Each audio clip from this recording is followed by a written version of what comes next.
Estas são as gerações de Jacó, sendo José de 17 anos, apacentava as ovelhas com seus irmãos e estava este jovem com os filhos de Bila e com os filhos de Zilpa, mulheres de seu pai. E José trazia uma má fama deles a seu irmão. Hoje nós vamos caminhar debaixo de um tema, e o tema da mensagem nesta noite é as 7 verdades sobre a vida de José. Vou repetir, o tema da mensagem é as 7 verdades sobre a vida de José. A história de José é uma história muito conhecida por quanto ele começa a sua trajetória a ser experimentado nas provações, nas lutas, sendo ainda jovem. Com 17 anos de idade, ele já começa a ser invejado por seus irmãos, ele é traído por seus irmãos, ele é vendido. A história de José é conhecida por causa do nível, o grau de perdão a qual ele libera para com toda a sua família. Então nós vamos fazer menção de 7 verdades sobre a história, sobre a vida de José. A primeira verdade sobre a vida de José é que ele não era um desocupado. Eu vou repetir. A primeira verdade sobre a vida de José é que ele não era um desocupado. Gênesis capítulo 37, versículo 2, você vai achar a seguinte expressão: apacentava as ovelhas. Gênesis 37, versículo 2, você vai achar a seguinte expressão: José, ele apacentava as ovelhas.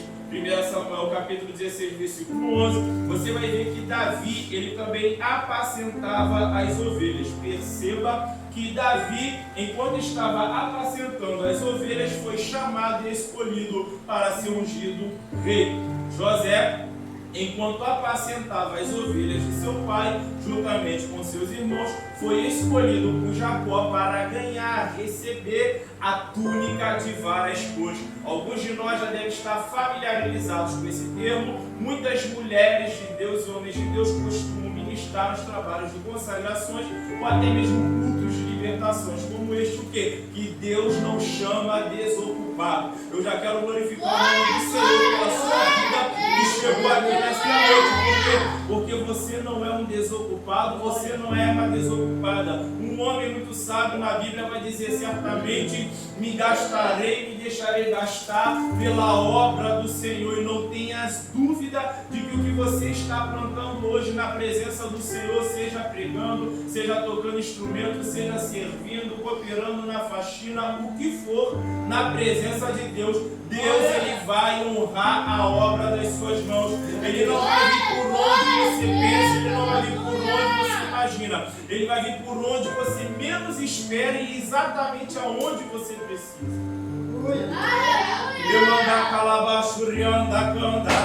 A Bíblia vai dizer que José não era um desocupado. Perceba que quando Elias ele vai jogar a capa, quem que é a capa da unção? Dá uma glória a Deus. Perceba que Elias, quando ele está indo na 12ª junta de boi, Eliseu não está desocupado. Eliseu está na 12ª junta de boi e Elias joga a capa sobre ele. Quando Eliseu toca naquela capa, Eliseu já entende o que está acontecendo. E o que está acontecendo? É a hora de mudar o ciclo. Olha para quem está do teu lado, diz para ele, diz para ela com carinho, respeito e autoridade, se prepare. Olha para quem está do teu lado, diz para ela, se prepare. Agora olha para ela e fala: está chegando um novo nível aí.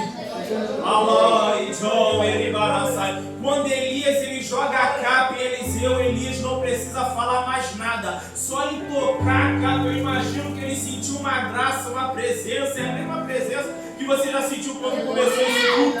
Elias não precisa falar mais nada. Eliseu já entende: opa, é hora de vivenciar um novo tempo. É hora de vivenciar um novo ciclo. Aqui eu já quero liberar a palavra profética sobre a tua vida. Quem sabe você tem vivido um ciclo de choro. Quem sabe você tem vivido um ciclo de dor. Quem sabe você tem vivido um ciclo de perda. Quem sabe você tem vivido um ciclo de rejeição. Mas Deus está dizendo: eu estou fechando o ciclo de dor. Eu estou fechando o ciclo de choro. Eu estou fechando o ciclo de perda. E estou iniciando uma nova.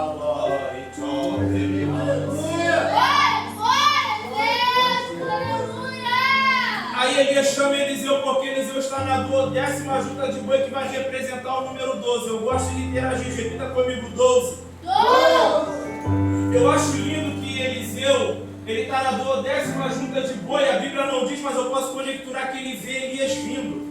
Mas eu não vejo Eliseu saindo da 10ª junta de boi e indo para a 3ª, indo para a 2ª, indo para a 4ª. Sabe por quê? Eliseu sabia que o que Deus tinha para a vida dele ia alcançar ele aonde ele estivesse. Aqui eu quero já abrir um parênteses e dizer para você que você não precisa ir atrás do culto forte. Você não precisa correr atrás de visão, revelação, profecia. Por quê? Porque o que Deus tem para a tua vida vai achar você, vai encontrar você aonde Ele te plantou. Repita comigo bem forte. Deus me plantou aqui. O que Deus tem para mim vai me achar aqui.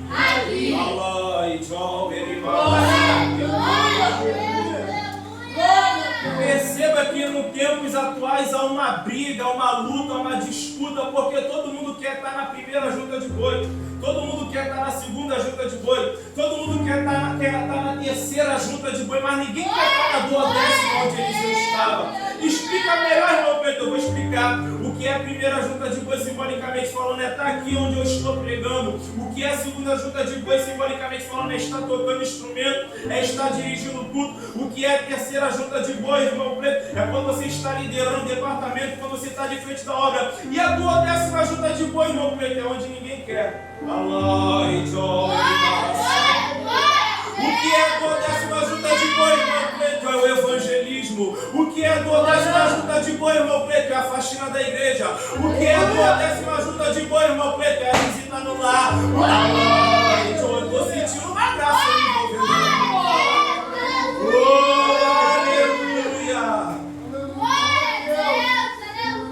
Outra coisa que eu acho extraordinário na vida de Eliseu é que ele não sai da 10ª junta de boi para ir para a 1ª, para a 2ª, nem para a 3ª. Sabe por quê? Porque Eliseu, mesmo sendo novo, mesmo sendo jovem, repita comigo bem forte, jovem.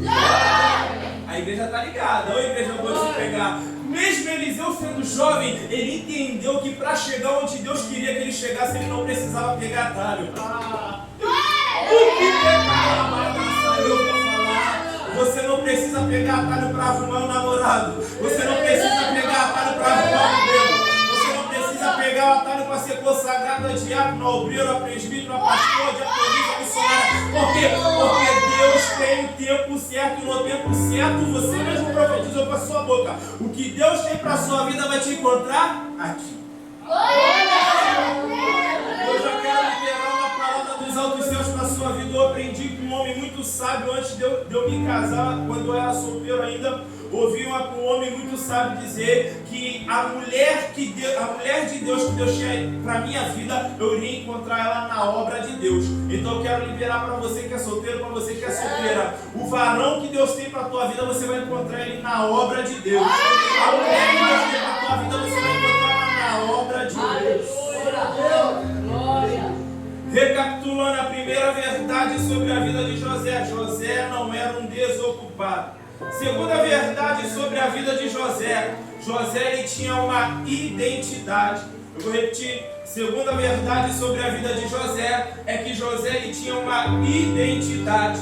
Gênesis capítulo 37, versículo 2, você vai perceber que José trazia uma má fama dos seus irmãos ao seu pai. Aqui eu gostaria de abrir um parênteses e relatar que José estava junto, mas ele não estava misturado. Eu vou repetir, José trazia uma má fama dos seus irmãos ao seu pai.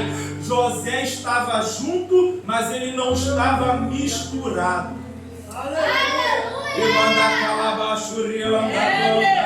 Tiago capítulo 3, versículo 11. Porventura deita de alguma fonte o mesmo manancial, água doce e água amargosa. Vou dizer com as minhas palavras, no meu pouco entendimento. De uma fonte não pode jorrar dois tipos de água. Ou você jorra água doce, ou você jorra água salgada. Recapitulando, a segunda verdade sobre a vida de José. José ele tinha uma identidade.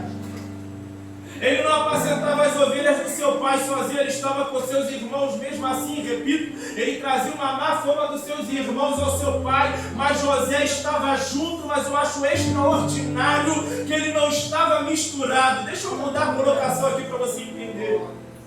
Eu imagino José no meio do grupo daqueles irmãos. Estou conjecturando, a Bíblia não diz. Alguém apontando e dizendo assim: pastor Antônio, está vendo aquele grupinho ali? Não tem um no meio daquele grupo que presta. Aí eu posso conjecturar, alguém se levanta dizendo: não, tem um no meio deles que é diferente. O que te calabadaçai. O nome dele é José. Esse aí está junto, mas não está misturado. Eu quero liberar a palavra sobre a tua vida nesta noite. Esteja junto, mas não se misture. Eu não estou dizendo aqui que você não pode ter amigo ímpio. Eu não estou dizendo aqui que você não pode ter amiga ímpia. Amigos que são de uma outra religião. O que não pode é o ambiente fazer você. É você que faz o ambiente. Quando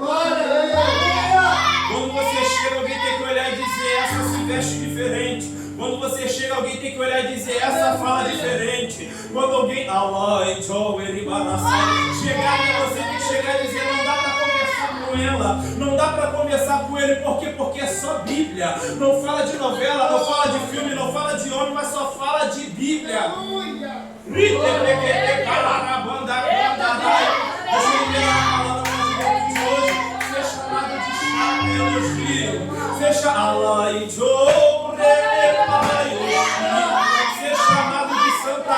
santarrão é elogio. Por quê? Porque isso são atributos que dão àqueles e àquela que escolheram fazer a diferença. Eu não consigo imaginar uma coisa mais triste do que alguém olhar para um grupinho e falar: é todo mundo igual. Repita comigo bem forte: eu preciso rever o ciclo de minhas amizades. Explique, irmão, vou explicar. A Bíblia vai dizer que 10 leprosos vieram de longe e pararam Jesus. Senhor, tem misericórdia de nós. Repita comigo: 10. Quantos leprosos, igreja? 10. A igreja está ligada, 10 leprosos. A Bíblia também vai dizer que 2 prostitutas vieram até Salomão dizendo: julga a minha causa. 2 prostitutas, repita comigo: 2. Quantas prostitutas, igreja? 2. Perceba que leproso anda com leproso, prostituta anda com prostituta. Eu vou explicar melhor. Quem é viciado em drogas anda com quem é viciado em drogas. Ladrão anda com ladrão. Não adianta, é desse jeito. Tu que te calabadaça. Pessoas de outra religião vão andar com pessoas de outras religiões. E assim sucessivamente. Precisamos rever o nosso ciclo de amizade. Com quem assentamos à mesa para ter comunhão. Aonde vamos e com quem vamos.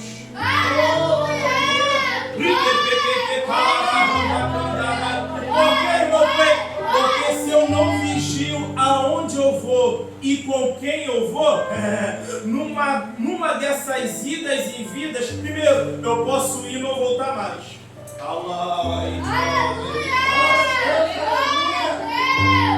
Segundo, vou começar a ganhar um nome, um apelido ao qual não me pertence. Eu vou falar, tem gente ganhando forma, ganhando apelido, recebendo palavras que não lhe pertencem só porque escolheu estar no grupinho errado.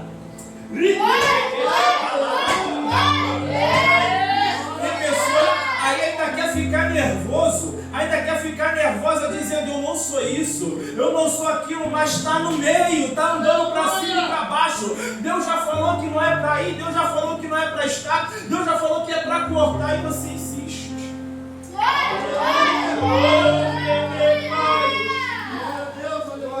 Recapitulando, segunda verdade sobre a vida de José. José tinha uma identidade. Ninguém influenciava José. Era José que influenciava. Oh, meu Deus. Eu quero liberar a palavra sobre a vida de cada um aqui presente. Você não será influenciado das drogas. Você não será influenciado da prostituição. Você não será influenciado pelas correntezas das águas mundanas. Mas essas águas cristalinas e limpas profética que está sendo liberada sobre a mim e sobre a tua vida nesta noite fará de você um exemplo. As pessoas vão olhar para você e vão dizer: eu queria me vestir como ela, eu queria cantar como ela, eu queria pregar como ele, eu queria ter a força que ele tem.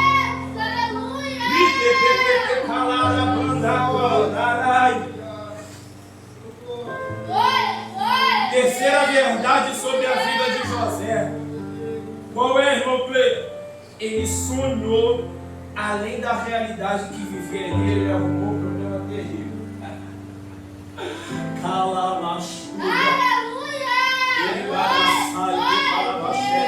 José, ele sonhou além da realidade que ele vivia. Não, você não está entendendo. É você estar andando a pé, você está andando a pé dessa para ir nos lugares onde o seu coração anseia, ou até mesmo onde Deus tem te levado. Mas quando alguém para do teu lado, tu fala assim: um dia eu vou de carro. Aí vou olhar para você e vai dizer: é maluca.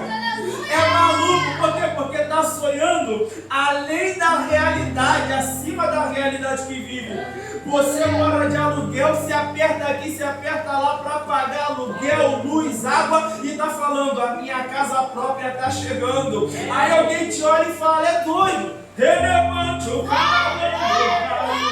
calando raio. Aí você diz: não está nem trabalhando, mas já está declarando para quem conhece: eu vou fazer faculdade de tal coisa. Alguém olha e fala: é doido. Relevante o calando. Não é doido não, não é doido não. O que é isso? É a terceira verdade sobre a vida de José. É que o Espírito Santo está te levando a sonhar além da realidade que você vive. Por quê? Porque você pode até não ter, mas Deus tem. Você pode até não conseguir fazer, mas Deus faz. Oh, aleluia! Glórias ao Eterno.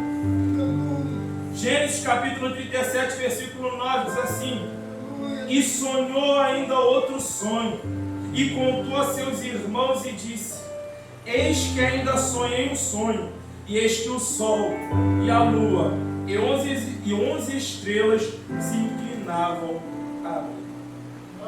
Aqui José arrumou um problema terrível. Por quê?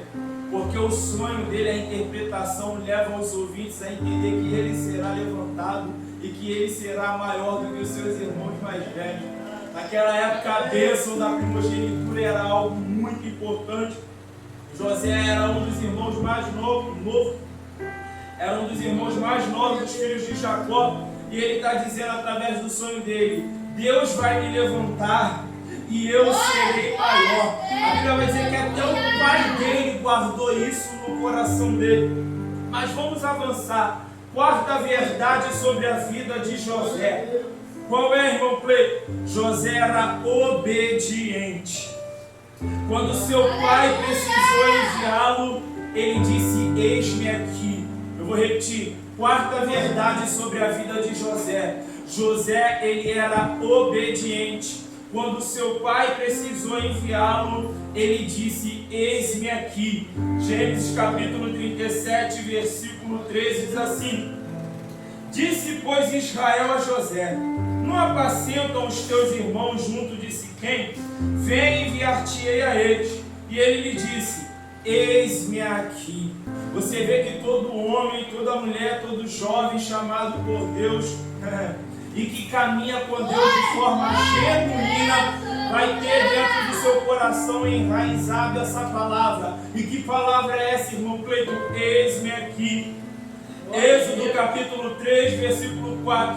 E vendo o Senhor que se virava para lá a ver, bradou Deus a ele do meio da sarça e disse: Moisés, Moisés. E Moisés disse: eis-me aqui. Isaías capítulo 6, versículo 8. Depois ele Isaías capítulo 6, versículo 8. Depois disto ouvi a voz do Senhor que dizia: a quem enviarei? E quem há de ir por nós? Então disse eu: eis-me aqui, envia-me a mim.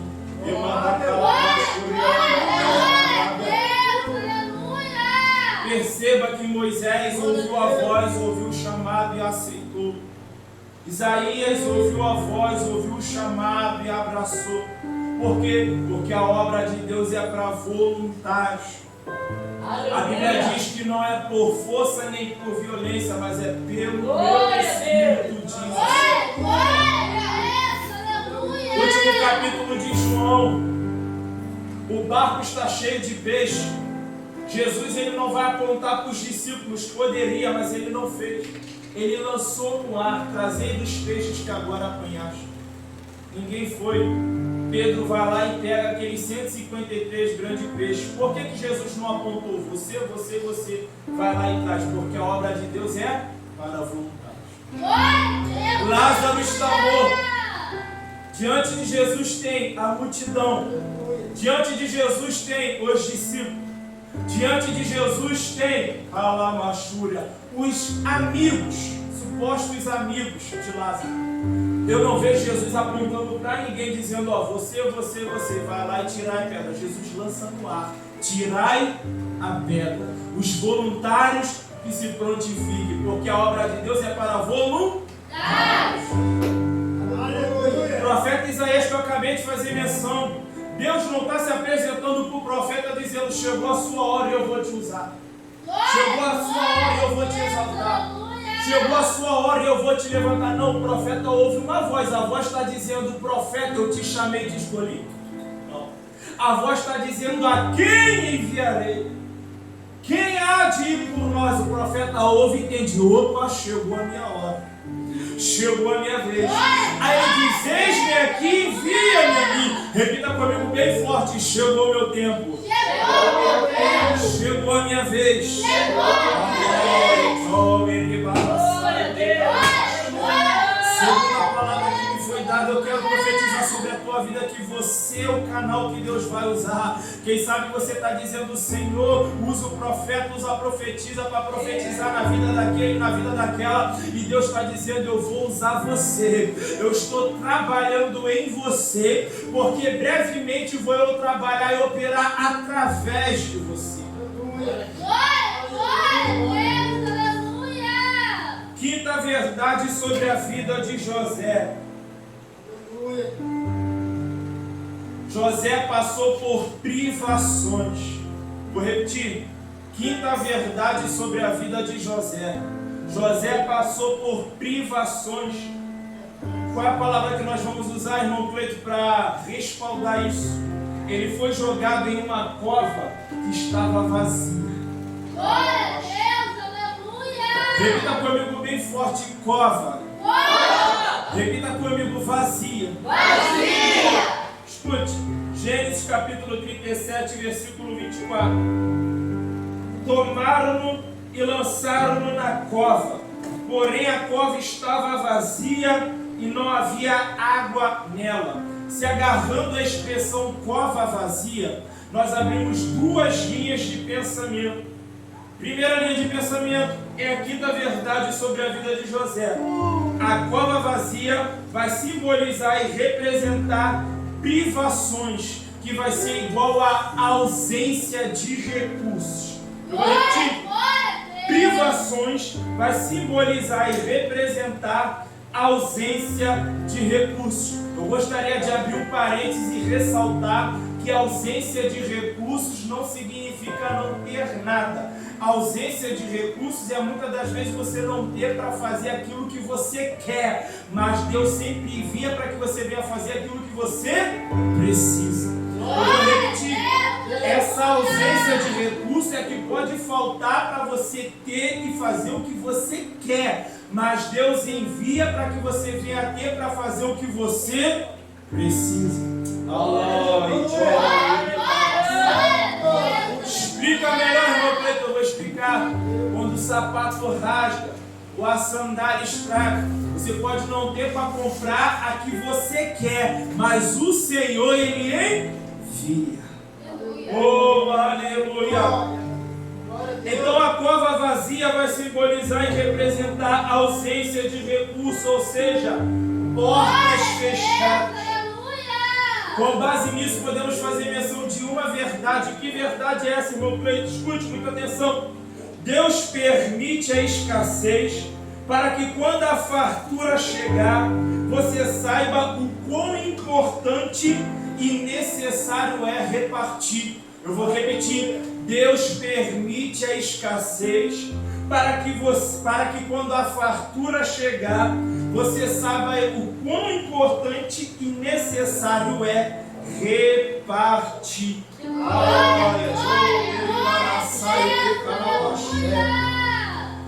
Então Deus não está permitindo a cova vazia, Deus não está permitindo você vivenciar privações, Deus não está permitindo a escassez para te humilhar, Deus não está permitindo para te abater, Deus não está permitindo para te colocar no seu devido lugar, não. Ele está permitindo para quando a abundância, a fartura chegar, você saber o quão necessário e importante é repartir. Aí eu conheço dos homens e das mulheres de Deus que costumam dizer em suas ministrações que bem mais aventurado é dar do que receber.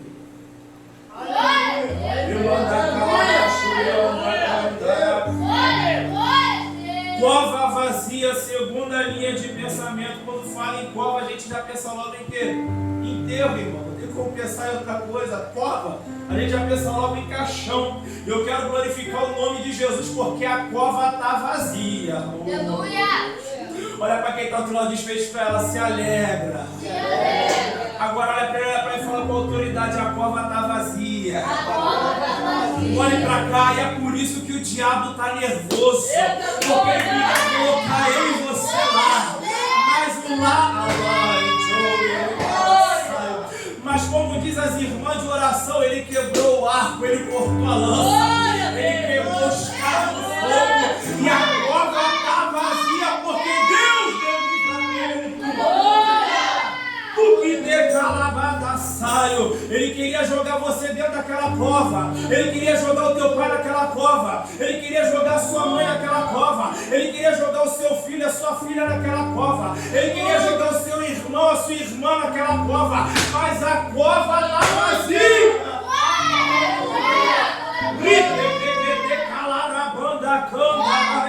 Eu ainda quero glorificar o nome de Jesus, sabe por quê? Porque ele ressuscitou. Todo mundo que for lá em Israel vai olhar para a cova e a cova está vazia, porque ele vive, ele reina. Você não vem aqui adorar um Deus morto, você não vem aqui adorar um Deus que não ouve. Ele te ouve, ele te entende quando ninguém te entende, ele te abraça quando ninguém quer te abraçar. Ele tem um remédio para a tua alma.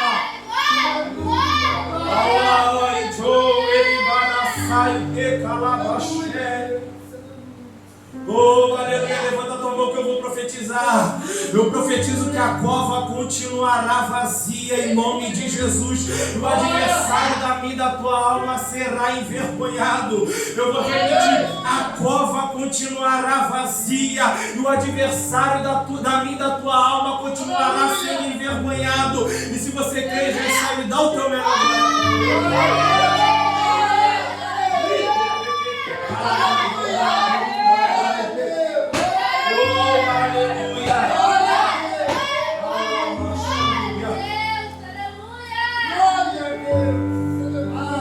Sexta verdade sobre a vida de José: tentaram enterrar o nome de José.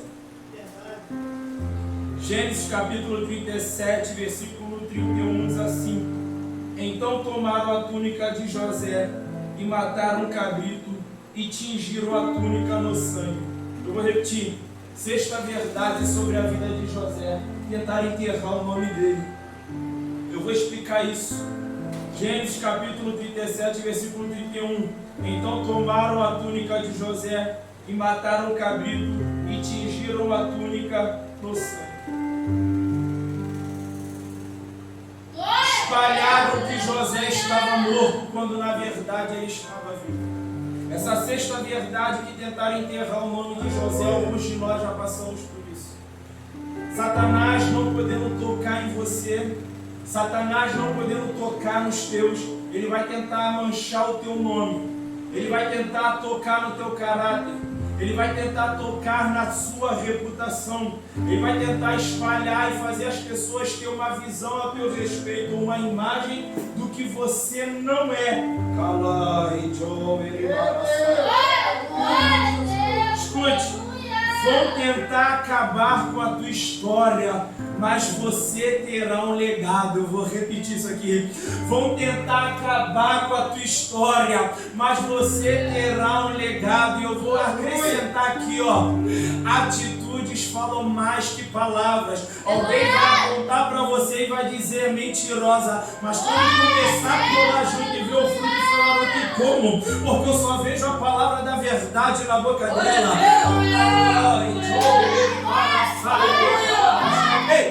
Contra fatos não há argumento. Vão dizer uma coisa, mas quem caminhar contigo vai ver outra e vai dizer é impossível. Aleluia! Que declara da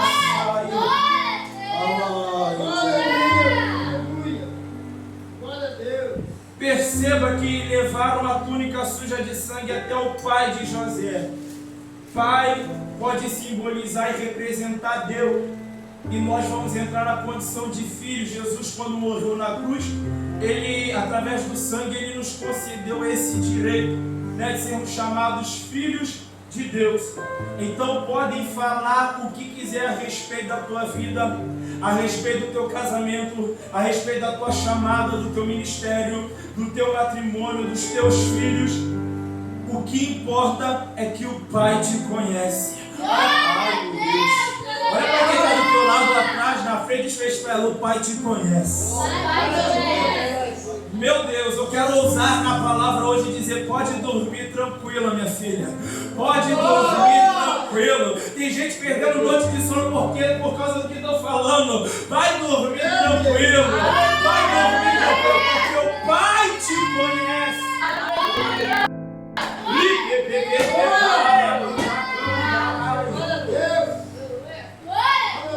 Aí diz a Bíblia, não, irmão Cleito, que aquele que tem os meus mandamentos e os guarda, este será amado, amada de meu Pai, e eu me manifestarei a ele. Se agarrando a essa expressão Pai, também vai simbolizar e representar líderes, bispos, bispas, pastores e pastoras, líderes espirituais. Um homem muito sábio na Bíblia vai dizer que nós, como servos de Deus, nós temos muitos pais espirituais. Escute posteriormente aqueles que também vão assistir pelo YouTube.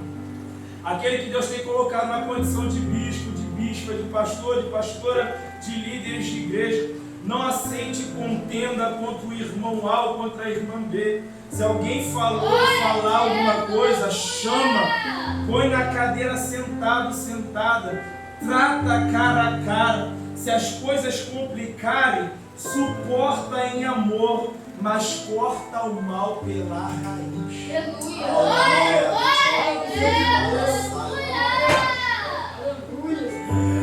Eu sei que não é a realidade desta igreja aqui, glória a Deus por isso, mas nós vemos em muitas congregações aí fora, líderes querendo chamar a atenção, corrigir os seus liderados por algo que ouviu de irmão A ou irmã B. Calabachúria.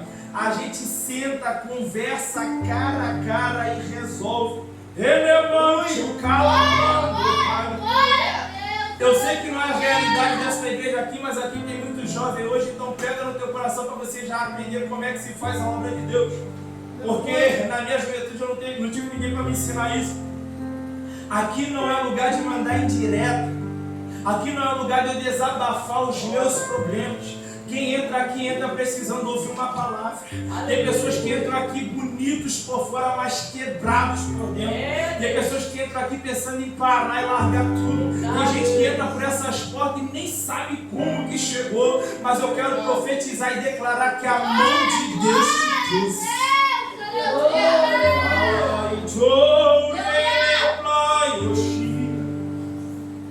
Sétima verdade sobre a vida de José. José passou 2 vezes pelo mesmo processo. Tem gente levantando o nariz dizendo: eu nunca nunca mais passo por isso. Eu nunca mais passo por aquilo. Vou repetir. Sétima verdade sobre a vida de José. Passou 2 vezes pelo mesmo processo.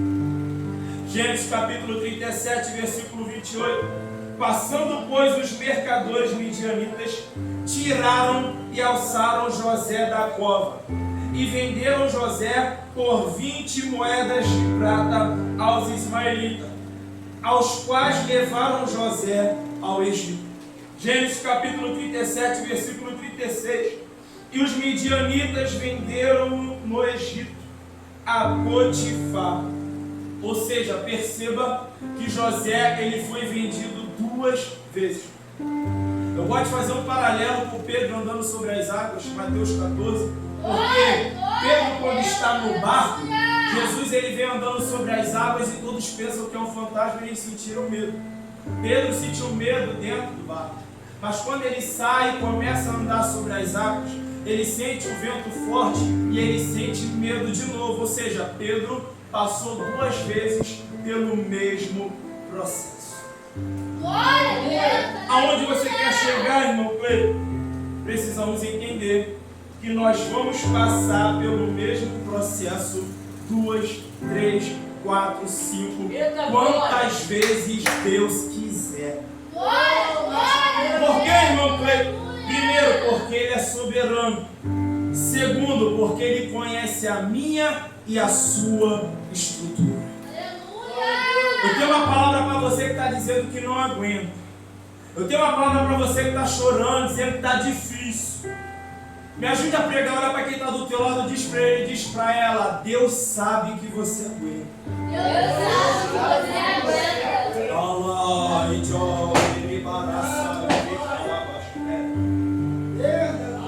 Com base nisso, nessa sétima verdade, que José passou 2 vezes pelo mesmo processo, podemos fazer menção de uma verdade. Que verdade é essa? Escute.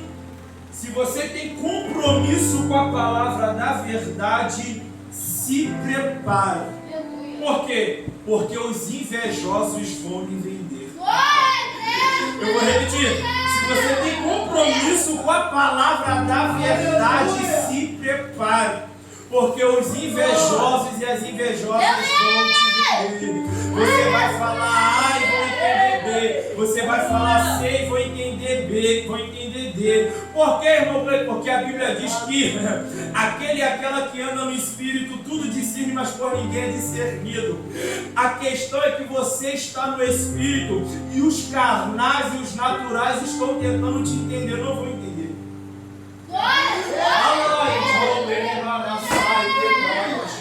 Não vão compreender, vão olhar para a tua vida, vão olhar para a tua história, vão olhar para a tua situação e vão dizer o que motiva ele, o que motiva ela, por que não se lançou logo no mundão, por que não abandonou logo tudo, calamachura, é porque não sente o que você está sentindo aí agora, porque a graça, a presença de Deus consolando e confortando o seu coração.